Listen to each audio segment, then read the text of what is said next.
Salve, salve pessoal, esse é mais um episódio do podcast Ajuste Diário.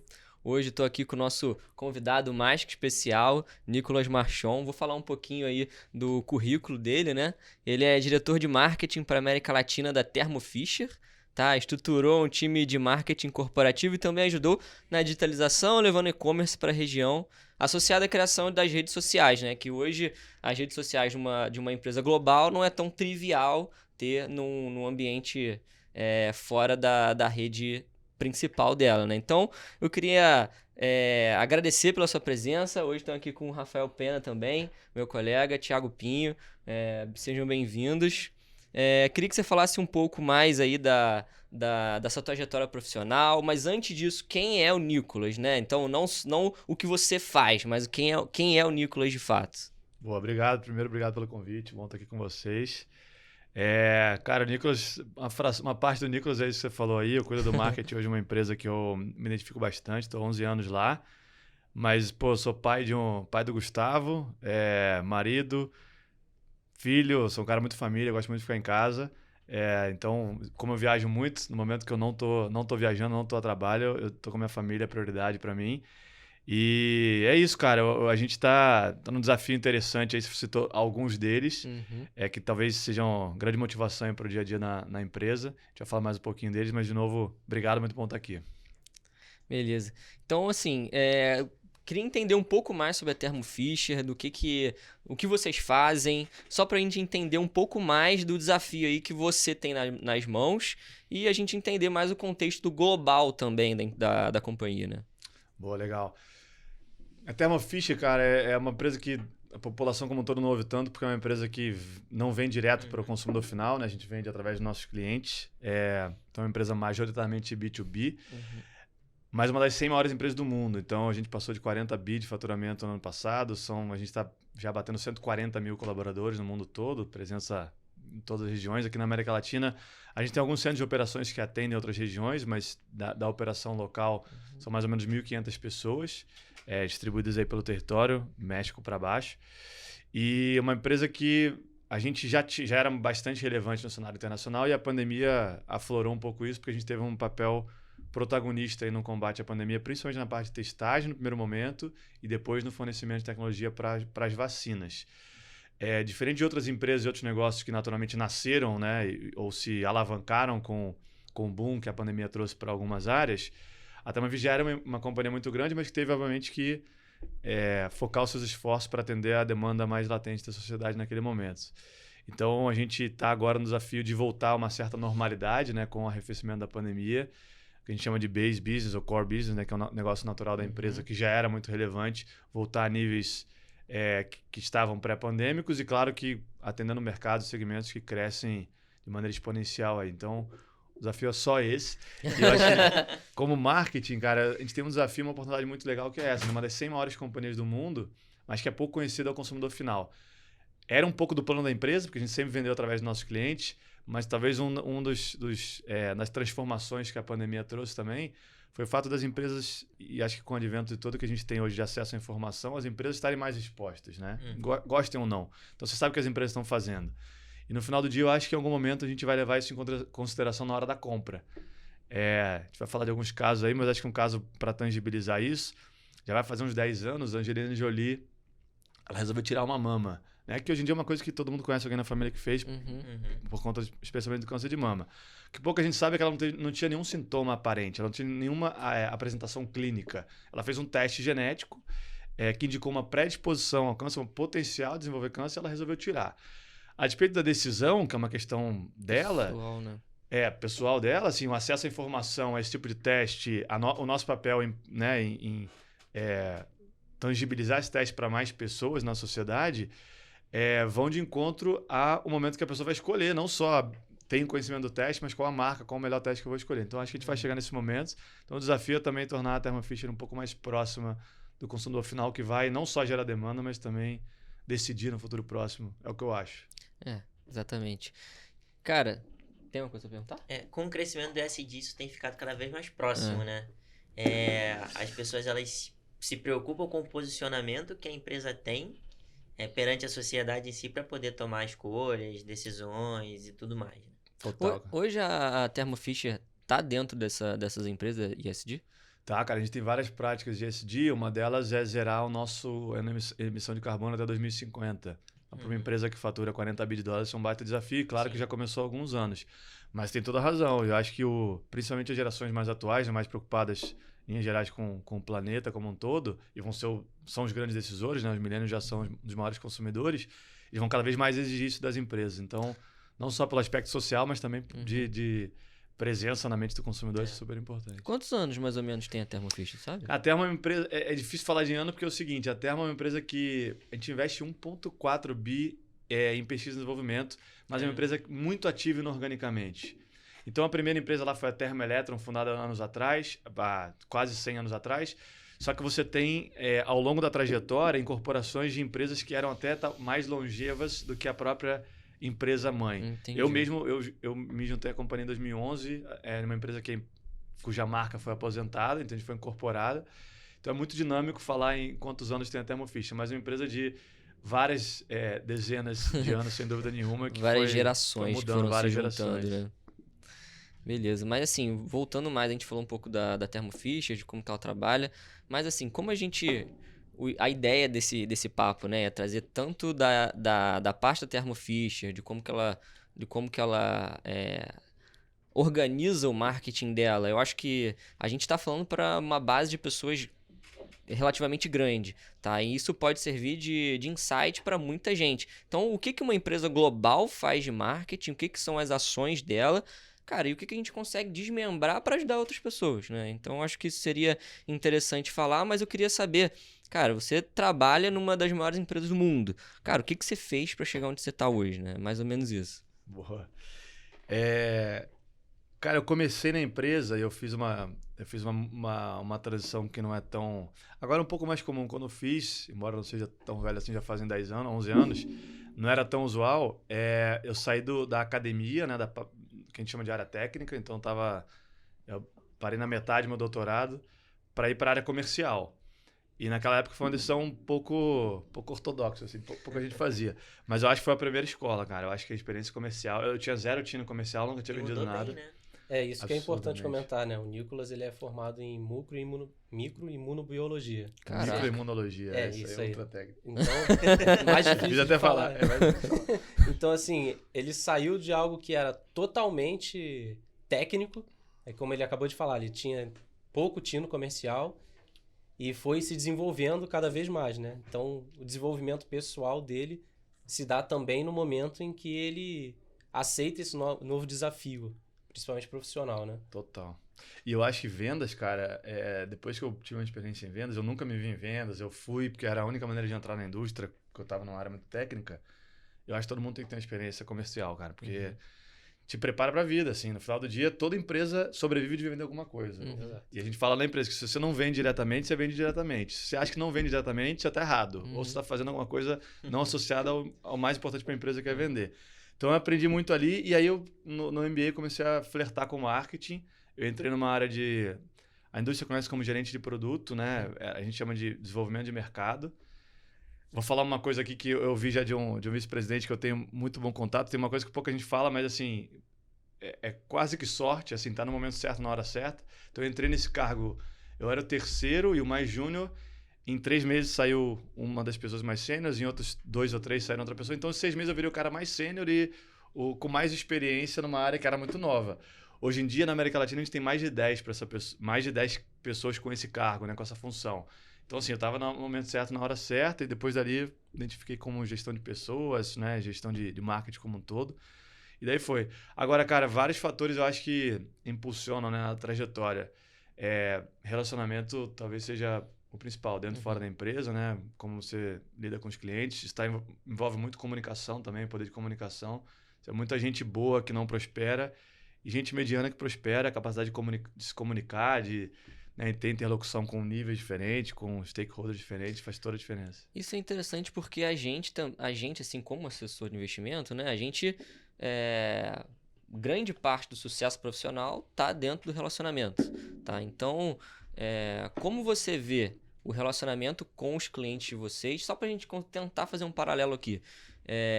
como que é o relacionamento com os clientes de vocês? Os clientes de vocês são majoritariamente B2B, tá? Vocês têm representantes comerciais? Como funciona? E geralmente esses representantes têm que ter alguma formação técnica também? Boa, ótima pergunta. A gente tem, dependendo do negócio, a gente tem representante comercial, tem algumas áreas mais médicas que são propagandista, né? A pessoa que vai no médico. Tem outras áreas que a gente tem canais de distribuição, então a gente opera também, não chega a metade, mas é próximo isso através de vendas indiretas, então são canais de distribuição e num território como a América Latina isso é bastante relevante. Eu conheço um pouco do mercado da América Latina e sei que é mais até do que outros lugares no mundo, né? A gente é muito relacional. Então, o relacionamento ele é um fator primordial para você seguir adiante. Dependendo do tipo de compra, ele é até o mais importante, né? Para comprar um item de casa e tal, você vai na internet e compra. Você vai comprar um assessor, você vai comprar, no bom sentido, um produto com um assessor que alguém vende, você precisa de confiança para aquilo acontecer. Então, assim, existem 2 níveis de relacionamento, né? Acho que um é da marca com o cliente. Nossos negócios são majoritariamente B2B, mas não exclusivamente. A gente também tem negócio direto para o consumidor, principalmente na área de pesquisa básica. A gente estava falando um pouco aqui antes, né? O marketing tem ensinado que todo B2B ou B2C, ele é human to human, em alguma instância. As pessoas são influenciáveis no bom sentido, né? E tomam decisão baseada em fator como nós aqui, na hora de comprar qualquer coisa. Inclusive o CEO de uma grande empresa que vai adotar uma solução de $500 mil para o seu laboratório nos próximos anos, né? Tem parte disso que é no relacionamento, que é no relacionamento com a marca, nível mais macro.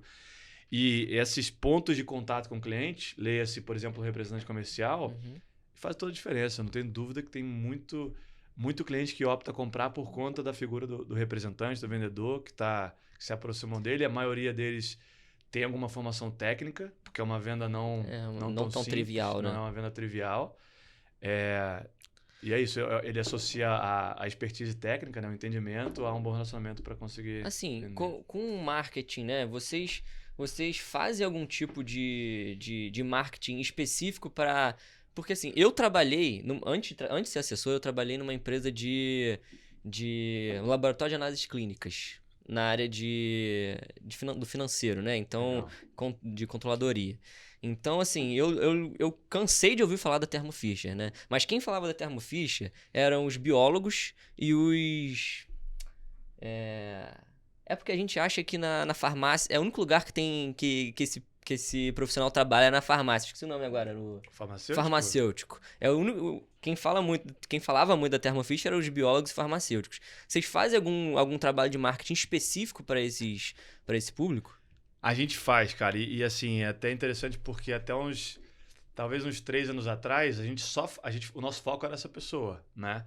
Então o vocabulário é diferente, o nível de entendimento técnico é outro, já parte do nível de entendimento técnico mais alto, e à medida que você vai pulverizando a tua abordagem, você vai ter que adequar. Então não posso falar de um termo técnico que o farmacêutico entende com a população em geral, eu vou perder o cara. E vice-versa. Então a gente tem canais de comunicação que eu não posso falar muito básico, porque esse cara aí eu falo, pô, isso aqui não me é interessante, né? Então, eu acho que a leitura hoje do marketing bem feito é você ter pontos de contato diferentes e diversos.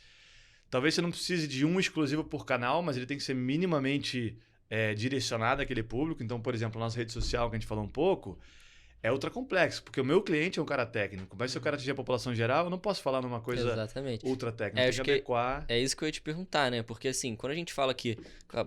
A gente viu aqui na introdução que a gente fez. Você introduziu a rede social, que foi algo totalmente disruptivo, mas é muito difícil você atingir 2 públicos diferentes, né? Total. Eu acho que é por isso que eu dei uma olhada na rede social, vocês fazem até bastante lives, né? Então, que vocês conseguem atingir com o posicionamento de vocês... um determinado público e uma live, talvez, um outro público que consegue ser um pouco mais nichado, né? Exato. E cara, o desafio é esse. Por exemplo, para pegar um exemplo bem tangível, né? A gente vai ter o Outubro Rosa, aí a gente fala do câncer de mama. Então eu tenho um papel como, talvez um pouco de ESG, né? Mas assim, com fortalecimento de marca, a gente fala de um tema que interessa a população como um todo. Nós somos o principal provedor de um tipo de teste genético, como, por exemplo, fez a Angelina Jolie, cada vez mais próximo, acessível à população, e eu tenho que tornar isso palatável para o meu consumidor do conteúdo ali. E aí, ao mesmo tempo, convenceu o dono do laboratório que, dentre as opções de escolha do teste, que ele escolhe o meu para testar os pacientes deles. É super complexo porque você tem diversos públicos-alvos numa mesma ação. Então, a gente tem mecanismos diferentes mesmo dentro de um canal. A live, que você falou, é um bom exemplo. No podcast, a gente tem uma abordagem um pouco mais ampla para aproximar temas de ciência da sociedade, porque hoje em dia, né, você escuta podcast a qualquer momento e não só daquela tua área. Vocês usam uma linguagem mais genérica. A gente usa uma linguagem um pouco mais leiga, no bom sentido, né? A gente trouxe uma... Eu não sei se já está no ar, mas se não tiver vai estar por agora. É uma influenciadora da nossa área, então uma biomédica, mas era uma micro-influenciadora que a gente chama, né? Mas ela tem algumas centenas de milhares de seguidores. Para ela tangibilizar o que é super técnico, que a gente, no final do dia, vende, né? Para o público-alvo dela, para mais pessoas conhecerem e eventualmente influenciarem um aumento na demanda, né? Então, assim, é desafiador. Estou falando isso na teoria é super simples, mas na prática é bem complexo. Na prática é muito complexo. E você falou aí de influenciador. Agora muito mais do que nunca, existem influenciadores, né? Então, essa estratégia de usar influenciador tá dentro do que a gente... do que a gente pensa de mais próximo ao nosso público. Você enxerga isso também ou não? Cara, assim, tem vários dados que mostram que hoje as maiores contas são na rede social são de pessoas e não de empresas, né? Talvez das 100 maiores, não sei se 100, mas a grande maioria... Acho que o maior é o Cristiano Ronaldo e não é a Nike, por exemplo. Exato, de longe, assim, de longe. Por quê? Porque a gente se identifica com as pessoas, né? O Cristiano Ronaldo tem alguma coisa que a gente se identifica muito mais do que com a marca, por mais próxima que a marca seja. O nosso trabalho, cara, é assim, e é super complexo. Uma empresa tem o ônus e o bônus de uma empresa grande, né? O bônus é toda a estrutura e o arcabouço, né? A empresa sólida. O ônus é que, para ter uma rede social local, a gente fez uns 8 a 10 pitches para pessoas diferentes no nível global para permitirem que a gente tivesse uma conta local. Hoje em dia ela é super relevante e tal, e a gente consegue fazer bastante coisa. Início do ano passado, a gente teve um pitch para ser a primeira rede social da Thermo Fisher no mundo a contratar micro-influenciadores. Eu não vou contratar a Anitta, não vou contratar o Cristiano Ronaldo. Com certeza. Até porque eu não tenho dinheiro, mas assim, talvez não faça sentido. Agora, o micro-influenciador, do exemplo dessa pessoa que trabalha com biomedicina, faz sentido o post dela, não pelo post em si, mas a abrangência e o alcance dela é muito maior do que eu tenho com a minha rede social, por melhor que eu seja na minha rede social. Porque Thermo Fisher algumas pessoas conhecem, mas a biomédica que está ali na rede social, muito mais pessoas se identificam. Então, eu acho que o segredo é um pouco mesclar. A gente precisa do orgânico, que a gente fala também, né? Mostrar um pouco quem é a empresa através do que é orgânico, na nossa rede social, do que a gente faz. Mas os influenciadores alavancam muito, muito bem o alcance da marca. No final de contas, é sempre pessoas, né? A gente lidar com pessoas a todo tempo. É human to human, né? No final. Exato. E a Thermo Fisher é uma empresa que está faturando bilhões de dólares aí por ano e muito preocupada com a exposição na mídia, em atingir público, atingir, na verdade, o público final, né? Que são as pessoas, do tamanho que ela tem. Como que hoje uma empresa que ela quer ganhar market share pode estruturar uma área de marketing, por exemplo, para conseguir alcançar esse market share, para conseguir alcançar o cliente final ou até prospectar mais clientes hoje? Cara, posso usar a própria Thermo como exemplo, porque como o portfólio é muito diverso, muito amplo, a gente tem segmento que a gente é líder de mercado absoluto e tem segmento que a gente é seguidor e tem segmento que a gente tem uma fração que a gente está entrando no negócio. E tem negócios novos, né? Tem nichos de negócios que são aplicações de tecnologias que a gente nem vislumbra agora que estão acontecendo. E no final do dia, assim, as estratégias vão ser complementares, né? Porque de novo, a percepção de marca ela é agnóstica ao quanto você tem de participação no mercado.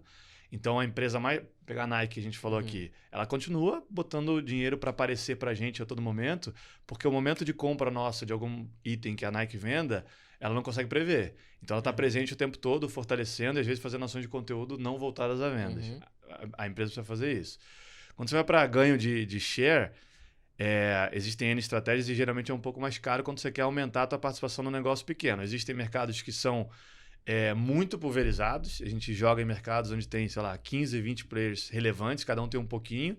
Então, às vezes, a gente tem estratégias de atacar um ou outro player especificamente na fraqueza que eles têm. Tem outros que são menos fragmentados, você tem 2 ou 3 grandes players e a gente, alguns que a gente não é líder, a gente foca numa fração do portfólio, numa aplicação específica, onde a gente tem uma fortaleza tecnológica muito forte, para conseguir brigar ali e ser um pouco mais efetivo. Mas assim, eu te diria que é muito dinâmico, porque market share não dá para ser um retrato, né? Você tem que estar medindo. A gente tem o desafio também de ter o dado para medir. Sim. Então, beleza, fiz uma ação. Qual foi o impacto disso? Quando você vai no mercado de varejo, você contrata a pesquisa, você roda isso todo mês. O pessoal deve rodar isso toda semana. Para fazer todo o quarto, para ter uma análise de como é que teu quarto era quarto, já é difícil. Tem muita coisa que não tem visibilidade, tem muita coisa importada, não tem associação de classe presente em todos os negócios, é pulverizado. Então é ultra complexo, mas a gente faz um pouco de tudo. Tem mercado que a gente quer fortalecer nossa marca, a gente já é líder. Tem outros que a gente quer aumentar, tem outros que a gente quer entrar, que a gente tem um pouquinho só. Cara, dá pra falar bastante coisa aí. É uma empresa de... É uma empresa, no final das contas, de tecnologia, muito de tecnologia também, né? Então, não sei, eu acho que deve ser um... Vocês falam que vocês têm muitos players que vocês batem de frente ali, mas também a barreira de entrada para ter novos players deve ser muito grande. Para a maioria dos negócios, sim, mas vou te dar um exemplo que por isso que é um portfólio muito grande, você tem que se proteger em várias frentes, né? Isso torna mais difícil. Pegar a pandemia como exemplo, tá? A nossa estimativa, e aí sim tem dado, porque a pandemia acelerou um pouco compartilhar esses dados, globalmente a nossa estimativa é que metade dos testes de PCR no mundo foram feitos com a nossa tecnologia. Muita gente nunca ouviu falar, mas se você fez 2 testes, provavelmente um foi com a nossa tecnologia na média. Ou máquina, ou reagente, ou ambos, tá? Qual a barreira de entrada para você fazer uma máquina nova? Alta. Desenvolvimento tecnológico de alguns anos. Essa tecnologia, inclusive, ela tá aí faz uns 30 anos, tá?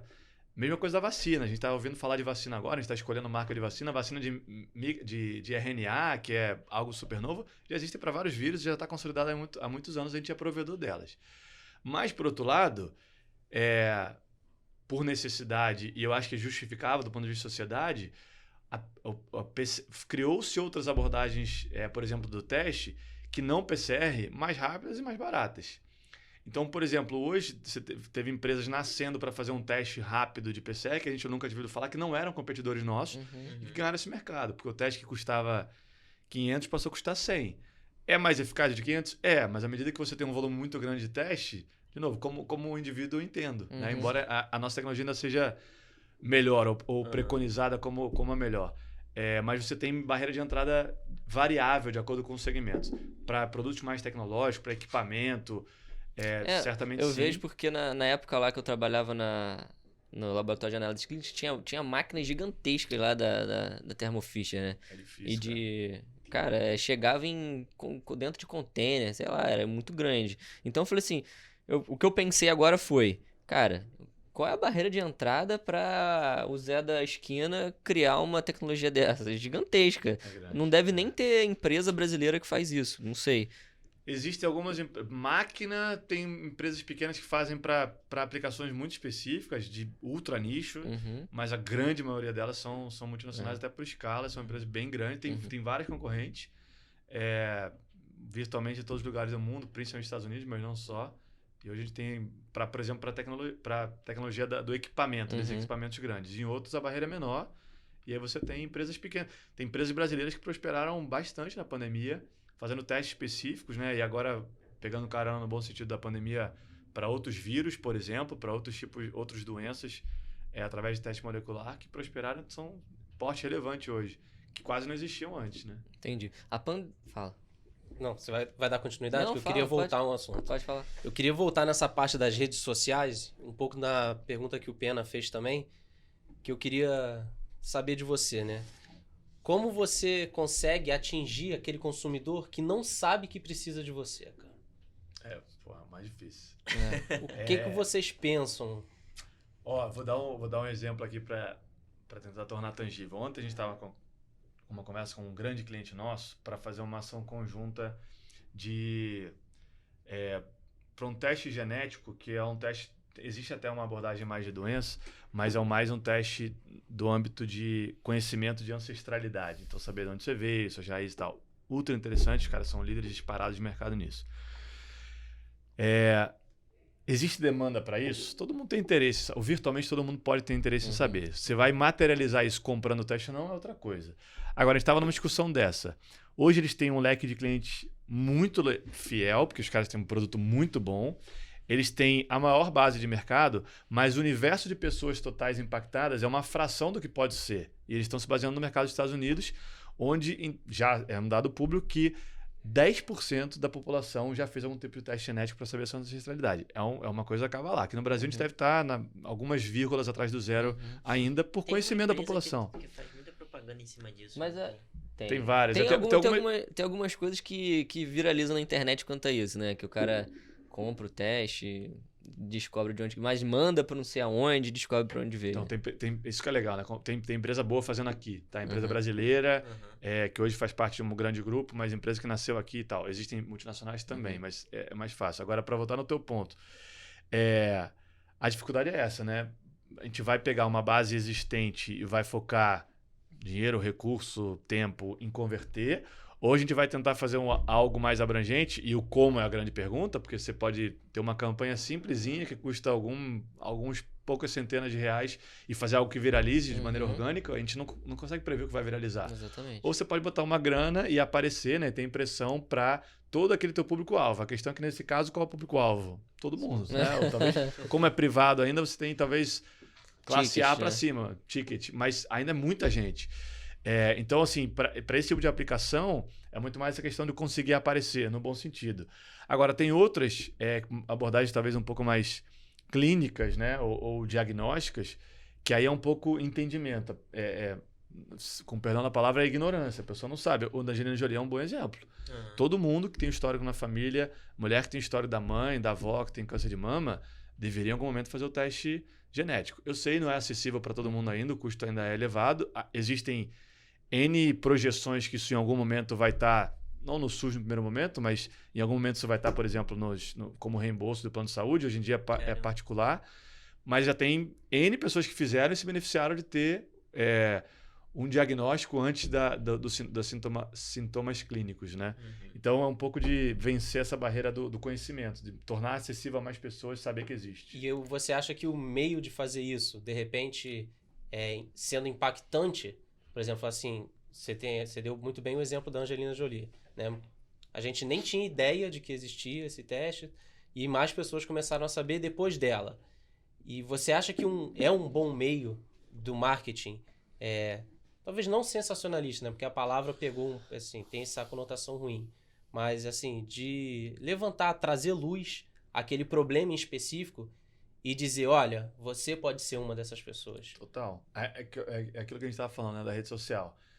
Se eu fizer a melhor campanha, a mais linda possível, falar aqui é a coisa do Thermo Fisher, a minha aderência vai ser uma. Se eu pegar uma pessoa que se conecta, não precisa ser Angelina Jolie, pode ser uma mulher qualquer, pode ser um homem qualquer, de qualquer lugar, mais pessoas vão se identificar.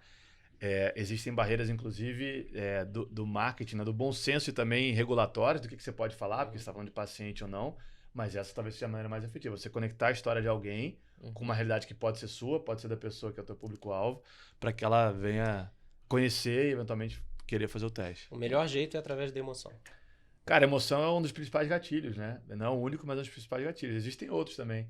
Mas, assim, eu acho que para esse nicho, a emoção é o principal gatilho, porque todo mundo conhece alguém que teve, ou vai ter, ou tem um histórico de câncer na família. Então, na emoção, você conecta de maneira melhor. Mas para esse exemplo específico, se a gente for pegar outros, por exemplo, a gente vai usar outros gatilhos, né?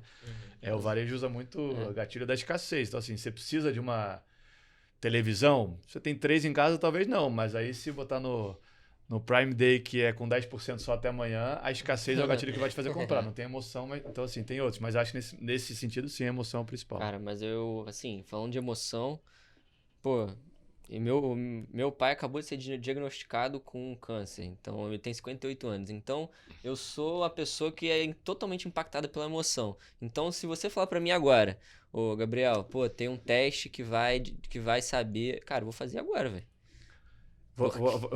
Espeto...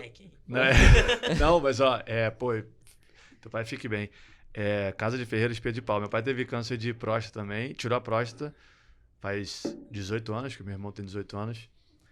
E eu não fiz o teste até hoje, mas eu não fiz não porque eu não acredito, é caso de Ferreira de Espeto de Pau, mas é por um outro componente emocional que é um dos fear of, né? Não sei se já ouviu falar no fear, no FOMO, fear of missing out, o medo de estar fora. Eu tenho o fear of finding out.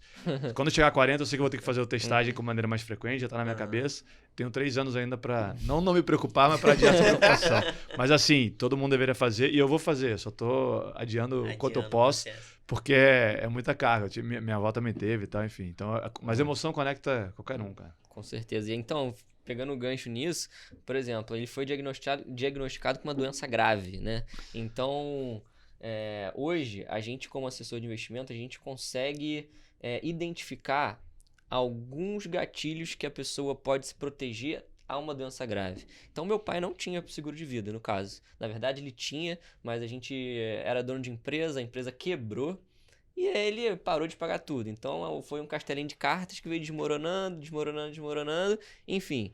Ele não tinha seguro de vida. Se ele tivesse, por exemplo, talvez ele conseguiria... talvez não, né? Conseguiria também não, que é muito forte. Não tô dando sentença muito pro meu pai aqui. Mas, cara, com certeza ele teria um tratamento ou poderia fazer testes muito mais cientificamente mais avançados para tentar fazer diagnósticos melhores e tratamentos melhores. Então, de coisas que não são cobertas pelo plano. De coisas que não são cobertas pelo plano, que estão fora do alcance das pessoas comuns, né? Mas a gente vê isso comumente, né? Então as pessoas negligenciam muito uma doença grave que, cara, a gente consegue ter, através de uma empresa ultra reconhecida, algo que, pra gente ter uma noção, uma atriz global, Angelina Jolie, usou e fez e colheu os benefícios disso. E a gente, pro nosso lado aqui de assessor de investimentos, cara, quantas vidas a gente poderia mudar através de algo simples e barato que é um seguro de vida, talvez. Uma precaução, entendeu? Então... Eu fiz o meu seguro de vida depois de um cenário que aconteceu também, né? Então, um amigo meu, ele quebrou o punho e perdeu... Quer dizer, ia perder, né? Ele fez a cirurgia e tudo mais e conseguiu ter o movimento de volta. Mas ele ia perder o movimento de rotação. E isso deixava ele inválido. Ele utiliza... Hoje ele tá 100%. Né? Fez bons médicos, conseguiram fazer a cirurgia e voltar o movimento para ele, né? Depois de muita fisioterapia. Aí, depois disso, isso deixaria ele inválido, poderia aposentar ele, né? Depois... E assim, foi uma coisa muito besta que aconteceu. Detalhe, quantos anos? 21 anos que ele tinha na época. E assim, as pessoas ouvem assim, poderia aposentar. Cara, aposentar com 20 e poucos anos não é algo bom, tá? Não é algo legal. Péssimo, se você é aposentado, sei lá, pelo INSS... Vai ganhar o teto. Não, vai ganhar menos. Vai ganhar o mínimo que você vai ganhar o mínimo, cara. Você vai ter uma vida medíocre. E dependendo da profissão, cara, assim, pode ser muito menos, você fica inválido, né? Eu sou casado com uma médica que é cirurgiã vascular, assim. Se ela quebrar a mão, dependendo do tipo, acabou. Não tem mais como operar. Então, assim, a gente também tem seguro de vida. Seguro morreu de velho, né? Que tem que ter... Qual é o valor da segurança? Depois que arrombar a porta, você vai falar que paga muito. Agora, antes, você fica... postergando. Exatamente. É necessário. Então, assim, já são duas coisas que a gente cria uma conexão muito forte, né? Que é a vida financeira da pessoa e o bem-estar, a saúde física dela, né? Uhum. O Daniel Kahneman, ele fala muito disso no livro dele Rápido e Devagar, né? Sobre finanças comportamentais e tudo mais. Então, querendo ou não, hoje, tanto que a gente faz para a nossa saúde, para o nosso bem-estar, impacta na nossa vida financeira, e o que a gente faz na nossa vida financeira impacta no nosso bem-estar. Isso Total. Hoje andam de mãos dadas, né? Vamos parar de falar de câncer aqui, pelo amor de Deus. Cara, se a operação da Thermo Fisher, cara, tivesse começando hoje, tá? Imagina que ela tem a estrutura que já tem, só que ninguém conhece. Nenhum profissional da área conhece. Como que você orquestraria o marketing para fazer essa galera conhecer? Caraca, isso é difícil. A gente fala de influenciador e no final do dia é formador de opinião, né? Uhum. Eu acho que qualquer segmento, em qualquer área, em qualquer país, você vai ter alguns poucos formadores de opinião. Então, assim, eu iria nesses caras nos maiores laboratórios, nos maiores formadores de opinião. Esquece rede social. Rede social pode ser um componente, mas não necessariamente isso. Porque você construir marca falando da marca é muito difícil. Porque você sempre tem um viés comercial. Você está te vendo como alguém quer vender alguma coisa. Agora, quando alguém fala de você, é aquilo, o que fala de você quando você não está na sala, né? Esse é o teu marketing. Então, assim, você conseguir que 3 caras, não precisa ser 200, 3 caras formadores de opinião falem de você, e aí vai taticamente, sei lá, vai ser numa rede social, vai ser num evento da área, vai ser... Mas eu acho que esse seria o meu foco, assim. Se tiver pouca energia, pouco tempo, preciso construir, eu vou focar nos caras que são formadores de opinião. Caras, tô generalizando. Um impacto muito grande. Eu acho. Muito mais do que botar grana no final das contas, volta pro boca a boca, né? Que é lá o primórdio do... Porque, assim, o marketing começa no boca a boca. Exato. Nasceu assim. Então, ele ia lá... Trabalho de formiguinha, acho que basicamente. tem uma palavra técnica no marketing para isso, é marketing de relacionamento? Não. Marketing de relacionamento é uma abordagem que tá intrínseca a tudo que a gente faz, né? Que é você usar dessa proximidade e do relacionamento. Tô toda hora aqui me ausentando do microfone. Para se aproximar com as pessoas. Então, sim, ele é segue atual e necessário. Mas seria difícil, cara, construir... Pô, é porque a gente... É um cenário... É exatamente por isso que eu quis perguntar, né? Porque, assim, não existe empresa que nasce ultra grande, do jeito que é, uma das maiores empresas do mundo, mas imagina se você tirar todos os seus clientes hoje, tá? Você tem exatamente a sua estrutura, você sabe o que vocês conseguem fazer, mas você não tem cliente nenhum. Ou seja, vocês não têm background nenhum, vocês não têm track record nenhum. Então, cara, eu acho que entregar isso é difícil. É muito difícil. Agora, a gente estava falando antes, vamos conectar de alguma maneira. É difícil, né? Conectar o que a gente faz com investimento e tal, mas agora eu achei um link, que é o seguinte. Eu talvez pegasse 1% do meu tempo e dinheiro e eu investir em alguma coisa que pode viralizar, que pode dar 0 resultado, ou seja, o risco. Então eu pegaria 1% ou alguma coisa próxima a isso e falasse, cara, aqui eu vou botar alguma coisa que tem potencial de viralizar. Que as pessoas podem não gostar, estamos todos sujeitos, tem N campanhas aí que as pessoas criticam. E eu não sou adepto do fale mal, mas fale de mim, mas a empresa que é mal falada pelo menos está sendo falada. Então, assim, eu investiria em alguma coisa de risco, uma ação fora da caixa, alguma ação fora que ninguém tenha feito no meu nicho, né, no meu segmento. Colocaria algum riscozinho pequeno aí. Ousaria, né? Eu ousaria alguma parte. Não na maioria, mas alguma parte sim. Hoje você incentiva isso na sua liderança dentro da Temo Ficha? Cara, ótima pergunta. Precisamos fazer. Eu acho que toda pessoa que gere pessoas hoje precisa ter... A aversão ao risco, ela te inibe o crescimento, né? Porque tem um pouco do que a gente faz. A gente precisa fazer um pouco fora da nossa rotina. Senão você ficar fazendo sempre a mesma coisa da mesma maneira, você já tem noção do seu resultado. Acho que a grande questão é que ninguém sabe o que vai viralizar, ninguém sabe qual é a empresa ou o que vai disruptar, a palavra que não existe tradução, o teu segmento. E existe hoje uma máxima que toda empresa compete com toda empresa por um ativo muito importante, que é a atenção. É ultra difícil, relevante ter a atenção das pessoas. Para isso, você precisa usar. Então, eu acho que todas as pessoas na companhia, não digo que especialmente, porque talvez as pessoas estejam um pouco mais conectadas com o mercado consumidor de hoje, mas um pouco mais os mais jovens, eles têm que ter uma licença de erro, né? O erro pequeno, o erro menor, ele é necessário. Tem um cara que chama Steve Jobs que falava que o maior erro dos gestores é contratar talento e falar o que fazer, né? Você contrata o cara e fala, tem isso aqui, mas, cara, esse restante aqui, você me fala como fazer, cara. Traz ideia. Fora da caixinha mesmo. Senão você cria amarra, né? Exatamente. A gente falou um pouquinho de liderança, então, assim, hoje você é responsável por um time de marketing. Cara, esse time de marketing, logicamente, a gente já falou aqui várias vezes, é de uma empresa ultra grande, uma das maiores empresas. Acredito que... Como é que eu vou falar isso, cara? Mas... Quanto que da sua liderança você consegue despertar dentro desse seu time a criatividade, a forma de pensar em novos canais? O que você consegue fazer diante disso para uma empresa tão grande? Rapidinho, antes de você falar, Fala. Quantas pessoas você lidera hoje? Hoje são 40 pessoas na América Latina. Entre estrutura direta e indireta, né? A empresa é muito grande, tem muito reporte matricial, então tem pessoas que reportam direto, tem pessoas que têm mais de um chefe. Eu já tive o momento de ter 3 chefes já, então o total da estrutura são 40.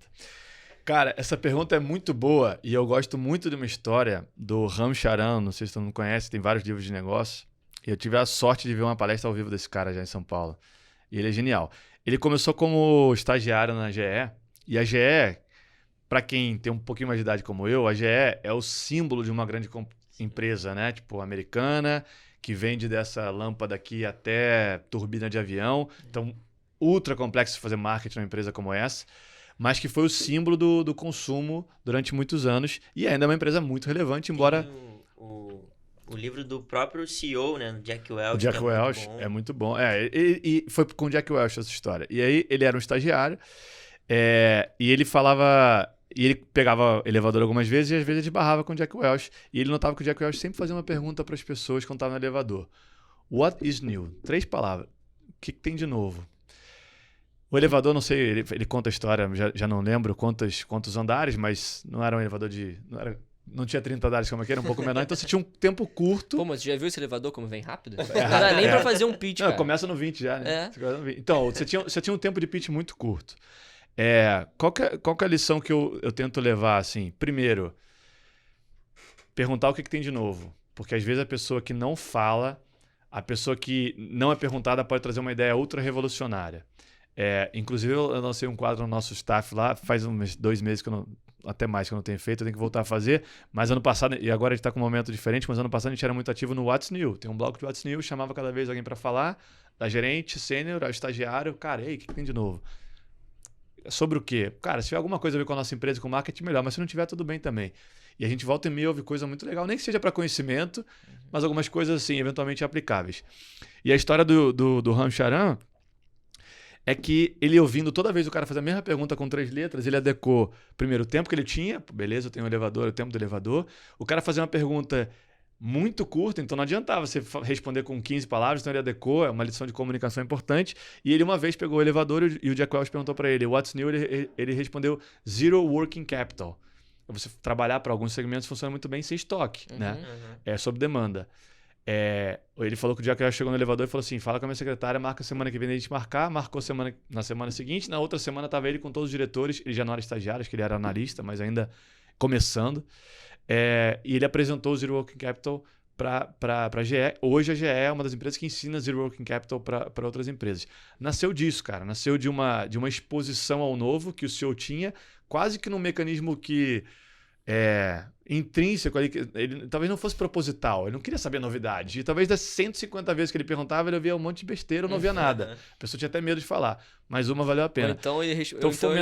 Ou então ele sempre escutava, tudo velho, não tem nada de novo, não. Exato, o cara não tem nada, fala, beleza, já conheço. Mas eventualmente vai ver uma coisa, eu acho que o papel do líder hoje em dia está aberto a isso, cara. A gente não sabe qual é a tecnologia nova, a gente não sabe... Acho que a gente tem um papel de também ter uma equipes menos verticalizadas no sentido hierárquico para que o estagiário possa sugerir uma coisa e muitas vezes a ideia boa vem dessa galera que está com a mente fresca, que está acabando de a área acadêmica ali, que acabou de entrar na empresa e não tem nenhum viés, nenhuma amarra com o que a empresa faz. Então a gente tenta estabelecer algum mecanismo para trazer isso. Já que eu respondi a tua pergunta. Não, respondeu. Nem lembro mais qual foi a pergunta. De novo, entrou no que você falou até na sua carreira mesmo, né? Que a área de vendas do comercial te ajudou muito e a relacionamental também, né? Então, querendo ou não, ele soube vender muito bem a ideia dele e aproveitou do próprio relacionamento que o cara já fazia no elevador. Então ele adequou os dois para conseguir, né, fazer um speech muito bom. Exato.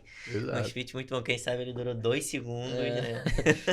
Mas, sim, durou 2 segundos a resposta, né? Mas o tempo que ele ficou pensando, ele ter o insight de, toda vez ele faz a mesma pergunta, quanto tempo eu vou ter? Né, o tempo que ele trabalhou para apresentar, né? E se ele foi de estagiário analista, o tempo que ele ficou pensando né? Nisso também. Ele falou isso na palestra, ele falou assim, não minimiza o trabalho que eu tive de pensar nessa resposta de 3 palavras, porque o cara pensou, e lógico que tinha que ter preparado. Se o cara fala, vai lá semana que vem na minha sala, se não tem nada, ele nunca falou, mais só respondi o que tinha de louco. Não tenho nada aqui não, só falei umas palavrinhas aqui, aleatórias. Falando de liderança, Nicolas, me fala aí pouco, tá? Qual o teu estilo de liderança e um grande diferencial teu como líder, cara?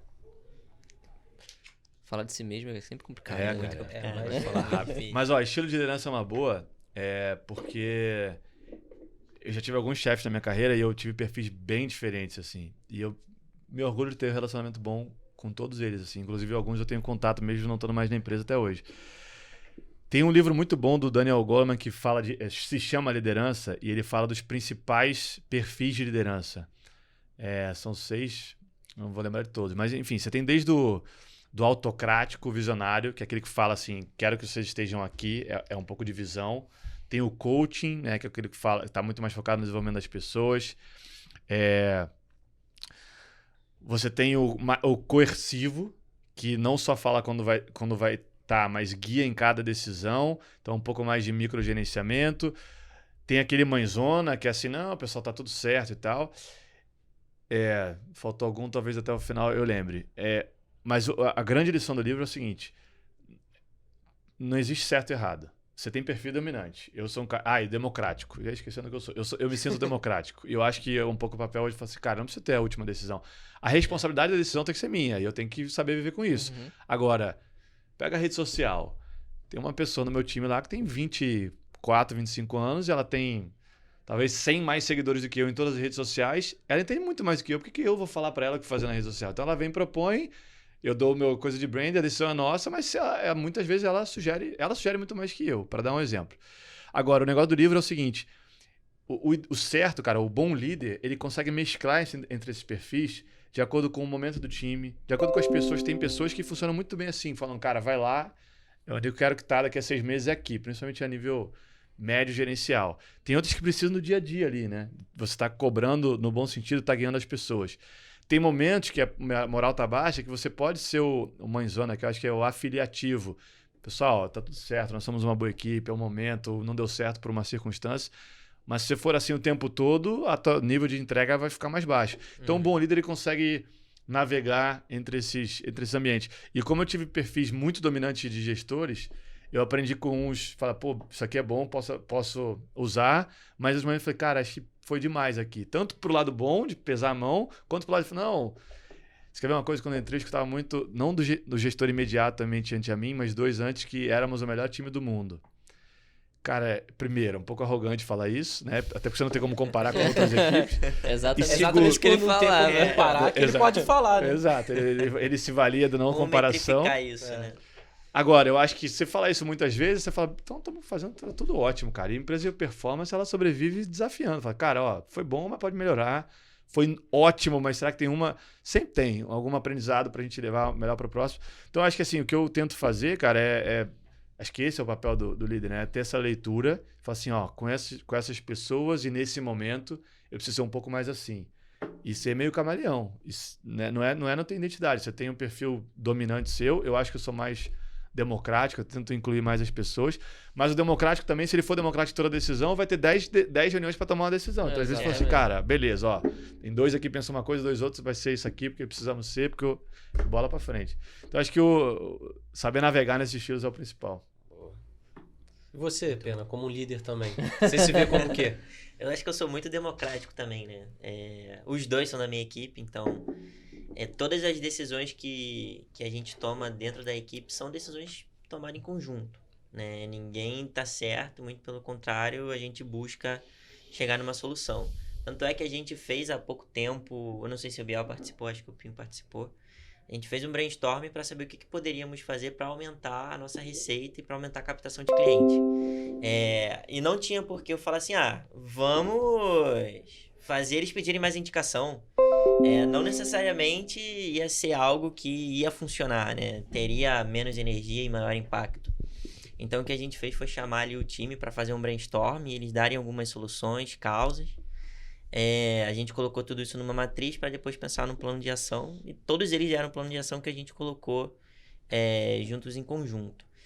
Mas, às vezes, a gente realmente tem que pesar um pouquinho mais a mão, né? Aquele colaborador seu que está desvirtuando um pouquinho, você tem que trazer ele para dentro, né? E às vezes não sendo uma mãezona, né? que você consegue trazer ele. Às vezes ele realmente precisa entrar com um pouquinho mais de força. Energia. Cara, eu acho que o grande feeling do líder é saber por quê. Imagina você com 40 pessoas que você tem que gerenciar. Cara, vai ter um que você vai precisar ser mãezona, vai ter outro que você não vai precisar. Então, o feeling, cara, do líder tem que ser muito... o ajuste fino tem que ser muito perfeito. Senão acaba que você... Ou você... vou definir que eu vou ser mãezona com todo mundo. Às vezes o cara que é mais sentado, assim, cara, esse cara é um mole. Então, pô, eu não quero ficar de um time desse. Às vezes pode até perder um talento, talvez, né? Então, o cara não quero ficar nesse time, tive outra proposta, vou sair daqui.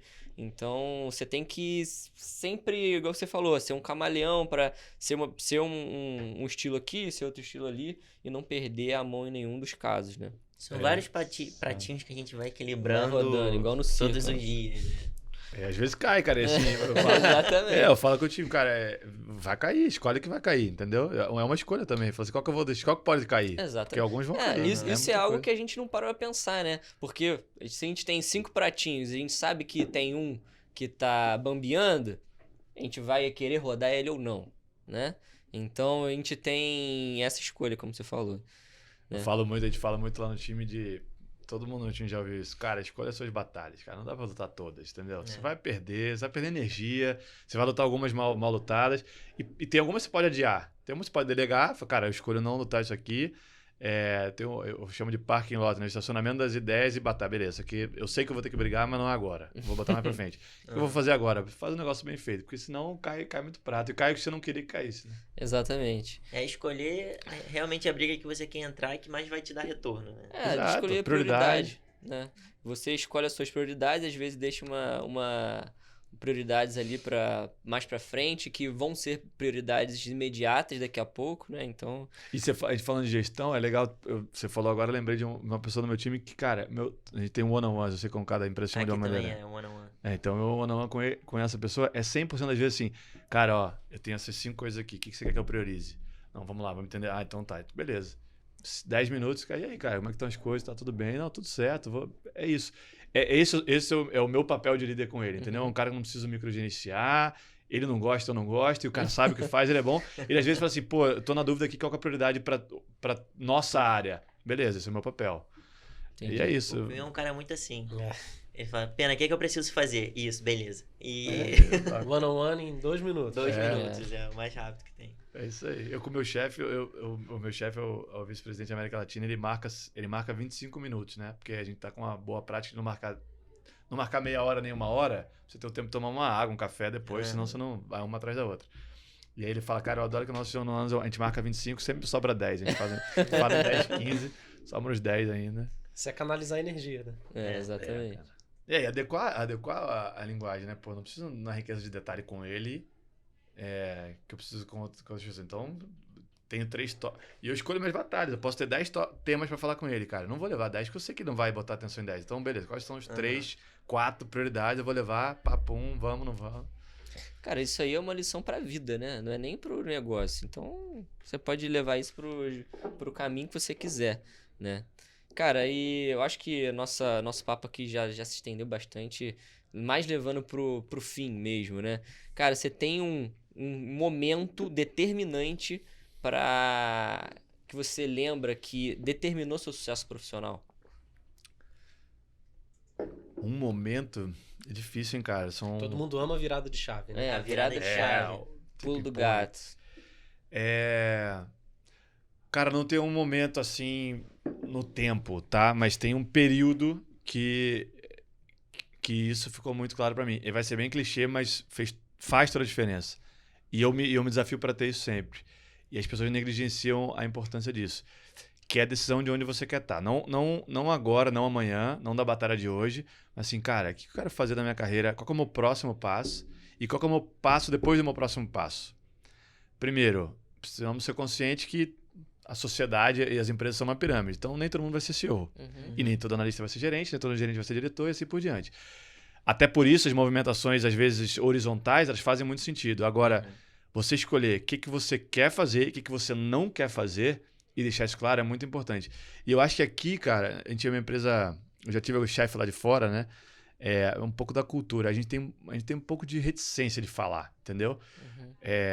Eu tenho um dos mentores que eu sempre falo, ele fala, cara, eu já cheguei pro CEO da empresa, da outra empresa que foi comprada, e falei, ele perguntou, onde é que você quer estar? Eu falei, cara, eu quero estar na tua cadeira. Eu falei isso pro CEO daí. Quando eu entrei aqui. Aí ele falou assim, talvez eu tenha falado um pouco direto demais, mas assim, eu fui honesto, cara. Beleza, onde é que eu... E não é só por saber onde está, é porque se você levar isso a sério, isso vai alavancar ou vai disparar uma série de coisas que você sabe que você tem que fazer e se preparar para estar ali quando a oportunidade vier. E ao contrário do que a gente pensa, no time de 40 já é relativamente grande, nem todo mundo quer fazer o caminho vertical, cara. Nem todo mundo tem o perfil, nem todo mundo quer. Então, assim, é importante você ter bem claro disso. A minha carreira estava, eu acho que a deriva é uma palavra um pouco forte, mas eu estava assim, cara, eu era muito ainda sou um pouco, mas melhorei um pouco. Eu era muito assim, pô, onde a empresa precisar, eu tô e tal. Legal, cara, mas assim, onde é que você quer estar? Porque em algum momento você vai ter que tomar decisão. E para você estar lá na frente, onde você quer daqui a 5 anos, tem que começar a fazer alguma coisa amanhã, depois, né, de pouquinho em pouquinho. O teu próximo passo pode não ser o óbvio, né? Você pode ter que pegar experiência em outra área, se aproximar de outra região, sei lá, N coisas. E eu acho que isso faz toda a diferença. Não vou responder com o momento da grande chave. Então, você definir esse momento foi importante para você. Mas assim, em qual momento nessa trajetória você falou assim, pô, eu tô aqui. Em qual momento você internalizou? Fala, pô, eu tô nessa posição por conta da minha decisão lá atrás. Cara, esse é um ótimo ponto. Isso foi, e não faz tanto tempo. Ano passado, quando a gente estava... Essa área de marketing corporativo, ela é nova, né? Não existia na América Latina. E eu criei o plano para a área, desenhei com a liderança e, claro, que me candidatei à vaga, né? Uma área que não existia.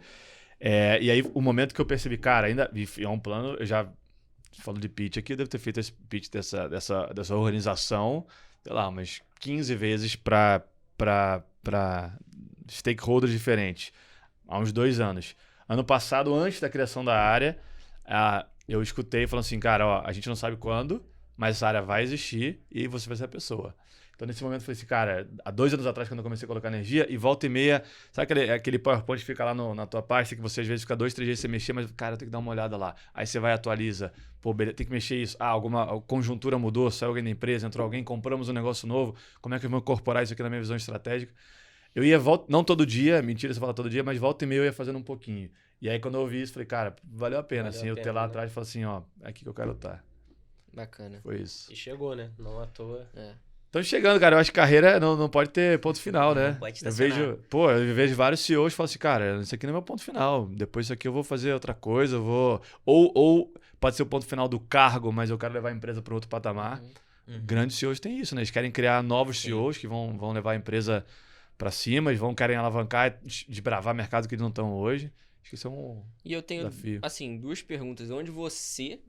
A gente falou, você tá num ponto onde você desejou estar há um tempo atrás. Você consegue se ver em um outro ponto daqui a, sei lá, 5 anos? Cara, é muito difícil pensar assim, porque assim, a gente veio de 3 anos muito difíceis, né? Então, que mudaram tudo. Então pode ser que 5 anos seja um prazo longo frente a esses, porque tiveram tantas mudanças em 3 anos que aceleraram tanta coisa... que eu não sei mais o que é muito longo, o que é curto, mas onde você se vê em 5 anos? É uma boa pergunta. O prazo dos planos, eles mudaram, né?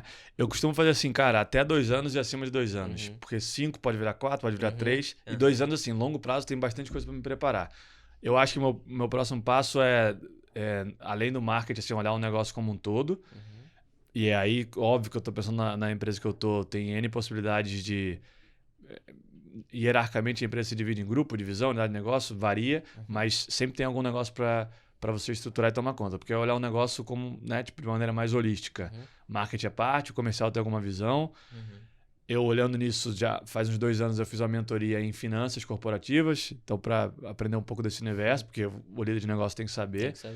Então eu tento agregar esse conhecimento para que possam, talvez daqui a 2 anos mais ou menos, eu estar pronto para isso. Se vai surgir daqui a 1 ano e meio, daqui a 3, Isso eu não controlo, mas eu controlo minha preparação. Exatamente, você consegue se preparar para o momento futuro. E a Thermo Fisher, você consegue vislumbrar um futuro para ela daqui a um tempo, não? Pergunta perigosa. Boa, mas é bom, cara. E eu acho que talvez a pandemia tenha feito isso. Hoje em dia as empresas compartilham mais um pouco dessa questão de visão, né? Antigamente era muito restrito ali, o CEO, o board. A empresa tem uma apresentação para todo colaborador da visão da empresa 2050. E a ideia, que foi antes da pandemia, que vai ser ultrapassada muito, era ser uma empresa de 50 bilhões de dólares. Acho que a gente vai ser 2030, até 2050 a gente vai ser uma empresa de 100 bi de dólares de faturamento. É o meu chute, mas assim, com base no histórico, é o que parece fazer sentido. Mas do ponto de vista de marketing, que é o que eu faço, acho que vai ser uma empresa que vai ser conhecida, se não de todos, de mais pessoas, por ser relevante na vida das pessoas. Mais uma vez, gostem ou não, toda empresa vende alguma coisa e sobrevive disso. E o nosso salário é pago disso. Então, sou bem racional quanto a isso, mas as empresas que perduram são as que fazem diferença na vida das pessoas. Eu acho que a gente tem potencial de fazer diferença na vida de muita gente. Você acha que a telemedicina pode influenciar alguma coisa nesse... Cara, a telemedicina já... Vocês podem influenciar alguma coisa na telemedicina? Sim, assim, não é o nosso nicho de mais atuante. A gente está adjacente à telemedicina, do ponto de vista de negócio. Mas dado, atendimento remoto e algumas especialidades, o Thiago também é casado com uma médica. Eu brinco com a minha esposa que a tecnologia vai tirar, já está tirando, né, alguns cargos, vai criar outros. Dentro da medicina, existem especialidades que não vão existir, né? E as que são substituíveis por telemedicina, onde se associa dado, a quantidade de dado muito grande, há uma análise diagnóstica por meio de imagem, isso aí já era.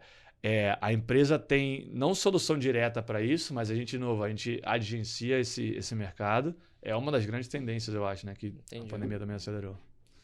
Beleza. Gente, conversando pra caramba, nosso tempo já tá quase estourando.